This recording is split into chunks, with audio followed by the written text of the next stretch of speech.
How's it going, guys? I'm Scott from Interior Cabinet Solutions. Today we're gonna go over the 4 measurements that is gonna transform your kitchen storage forever. So these 4 measurements that we're gonna be getting is gonna be the width of your cabinet between the hinges, the width of your cabinet opening without the hinges, the internal depth, and then the opening height. Let's take a look. First is gonna be the width measured in between the hinges. What you wanna do is take the most protruding part of your door hinge and butt your tape measure to it, and you're going to measure over to the opposite side. In this example, we're gonna call this 33 inches. Next is going to be getting the cabinet opening without the hinges. Now, an important detail here is knowing if you have a face frame cabinet or a Euro box cabinet. The difference being, if you have a face frame cabinet, you are going to have a frame around the opening of your cabinet where your cabinet is bigger inside than it is at the opening. We have to base everything around the opening the unit and the drawers are going to fit through. So we're not taking the internal measurement of the cabinet, we're going to be measuring the framed opening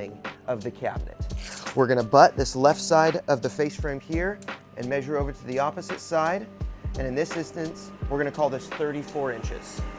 If you have a cabinet that does not have a face frame, then you're just gonna be measuring the inside dimension of your cabinet box. Now that we have our width measurements, both with and without the hinges, the next option on my website that it's going to ask you is if you're willing to remove the doors or leave the doors on whenever you install the units. So let me give you a little context on what I'm asking there. If you have a face frame style cabinet like this, and you have low profile door hinges like this, you can remove your door hinges and I can build the size of your unit based on the framed opening size, the larger of the 2 width dimensions. After you've installed the unit into the cabinet, you can put the door hinges back on and it will now appear that my mounting framework for the drawers is recessed behind your door hinges. So it helps to have a little bit more of a built-in look in its completion, and it also allows the size of the drawers to be a little bit bigger because we were able to base the size of them on the larger of your 2 width dimensions. However, if you do not have a face frame cabinet, or if you do have a face frame cabinet, but you have these very large knuckled European hinges, you are not able to take advantage of that option, as these large hinges not only protrude into the width of your cabinet, but they also protrude into the depth of the cabinet. And now there's no room for my framework to fit behind the door hinge. It only has the room to fit behind the door hinge with a low profile hinge. If you're unsure about this option and you're not really exactly sure what sort of door hinges you have, feel free to send me an email, give me a call, and I'll help you figure that part of this out. Third dimension we're gonna get is gonna be the cabinet's depth.